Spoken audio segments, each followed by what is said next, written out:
নমস্কার বন্ধুরা, SwadQueen নতুন এক পর্বে আপনাদের সকলকে স্বাগত জানাই।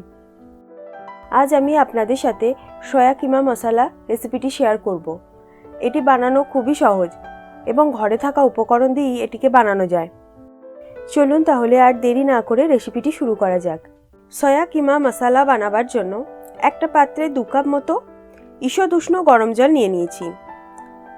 এর মধ্যে 200 গ্রাম সয়াবিন দিয়ে 10 থেকে 15 মিনিট ভেজাতে দেব। আমি এখানে রেসিপিটা ইনস্ট্যান্ট বানাবার জন্য গরম জলে সয়াবিনগুলো ভিজিয়ে দিয়েছি। আপনারা চাইলে সয়াবিনগুলো ঠান্ডা জলেও ভেজাতে পারেন, সেক্ষেত্রে সময়টা একটু বেশি লাগবে। সয়াবিনগুলো ভিজতে দেওয়া হয়ে গেছে, আমি এবার এটাকে পাশে রেখে দেব। যতক্ষণ সয়াবিনগুলো ভিজছে ততক্ষণ আমি মিক্সিতে 2 টুকরো করা টমেটো, 8 থেকে 10 কোয়া রসুন ও 1 ইঞ্চি আদা দিয়ে একটা পেস্ট বানিয়ে নেব। 10-15 মিনিট পর দেখুন সয়াবিনগুলো ভালোভাবে জলে ভিজে গেছে। আমি এবার সয়াবিনগুলোকে ভালোভাবে হাত দিয়ে চিপে জলটাকে বের করে দেব। ভালোভাবে সয়াবিন থেকে জলটাকে বের করতে হবে, ঠিক আমি যেমন দেখাচ্ছি। তা না হলে ম্যারিনেশনের সময় সয়াবিনের মধ্যে মশলা ভালোভাবে ঢুকবে না। এবার সয়াবিনগুলোকে আমি একটা মিক্সিতে নিয়ে নিয়েছি। এবার এটার কিমা বানিয়ে নেব। খেয়াল রাখবেন সয়াবিনগুলো যাতে খুব বেশি পেস্ট না হয়ে যায়। এটা টেক্সচার যেন কিমার মতো থাকে, ঠিক আমি যেমন করেছি। কোনো বড় দানা থাকলে কোনো সমস্যা নেই, ছুরি দিয়ে কেটে নেবেন। কিমাটা বানানো হয়ে গেছে, আমি এবার এটাকে ম্যারিনেশনের জন্য একটা পাত্রে ঢেলে নেব।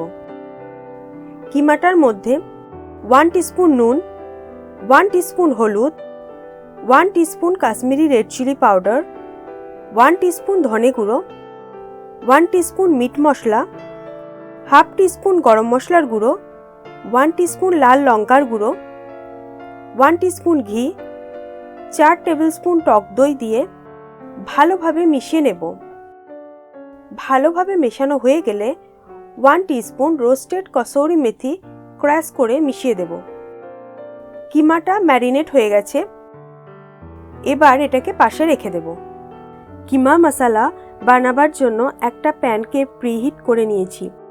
এর মধ্যে 4 টেবিল স্পুন রিফাইন্ড অয়েল দিয়ে গরম হতে দেব।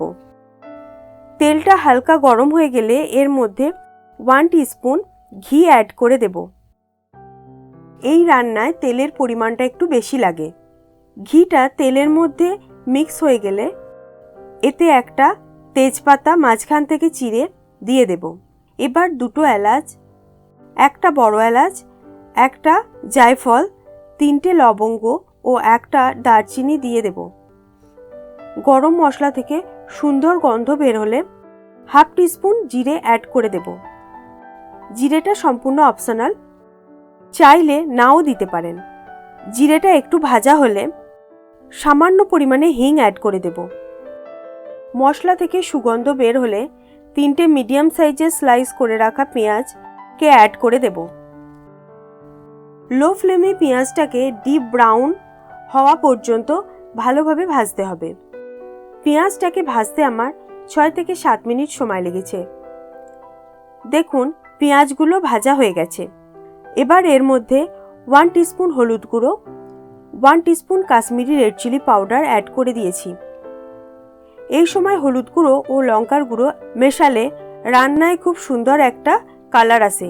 টমেটো, আদা ও রসুনের পেস্টটা অ্যাড করে দেব।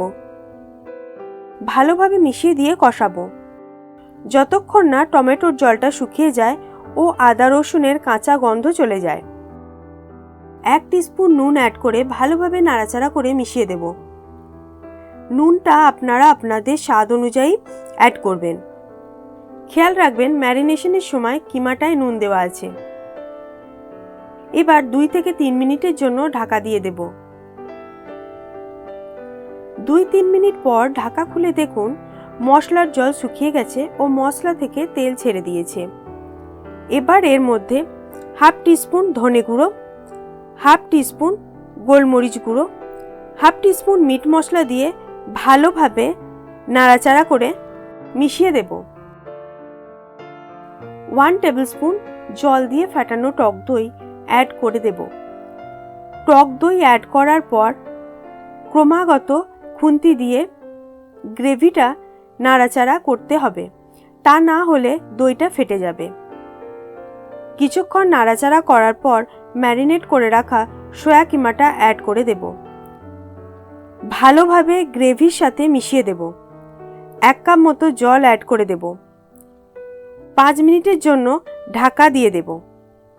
মাঝে মাঝে ঢাকা খুলে কিমাটাকে নাড়াচাড়া করে দিতে হবে, তা না হলে কিমাটা তলা থেকে লেগে যেতে পারে।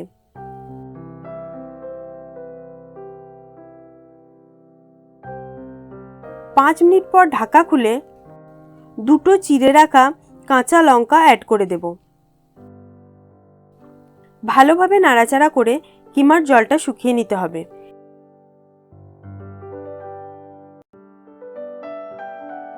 এবার ওপর থেকে একটু ক্রাশ করা কসুরি মেথি, 1 টিস্পুন ঘি ও হাফ টিস্পুন গরম মশলা দিয়ে ঢাকা দিয়ে স্ট্যান্ডিং টাইমে দেব। দেখুন আমাদের সোয়া কিমা মশলা রেডি হয়ে গেছে। এবার এটাকে সার্ভ করার জন্য একটা তড়কা বানিয়ে নেব। একটা তড়কা প্যানে 1 টেবিলস্পুন বাটার গরম করে 1 টিস্পুন কুচানো আদা ও একটা কাঁচা লঙ্কা দিয়ে হালকা ফ্রাই করে নেব। গ্যাসের ফ্লেম বন্ধ করে তড়কাটাকে একটু ঠান্ডা করে এর মধ্যে 1 teaspoon Kashmiri red chilli powder add করে দেব। গরম গরম সোয়া কিমা মশলা সার্ভ করে ওপর থেকে তড়কা লাগিয়ে দেব। রেসিপিটা কেমন লাগলো তা অবশ্যই কমেন্টের মাধ্যমে জানাবেন। রেসিপিটা যদি ভালো লেগে থাকে তাহলে সকলের সাথে শেয়ার করবেন। ভিডিওটিকে লাইক করতে ভুলবেন না। চ্যানেলে যদি নতুন বন্ধু হয়ে থাকেন তাহলে চ্যানেলটিকে অবশ্যই সাবস্ক্রাইব করবেন এবং পাশে থাকা বেল আইকনটিকে প্রেস করে অলে করে রাখবেন, তাহলে আমি যখনই কোনো নতুন ভিডিও দেব তার নোটিফিকেশন আপনাদের কাছে পৌঁছে যাবে। দেখা হবে SwadQueen-এর নতুন এক পর্বে নতুন এক রেসিপি নিয়ে। ভালো থাকুন, সুস্থ থাকুন, ধন্যবাদ।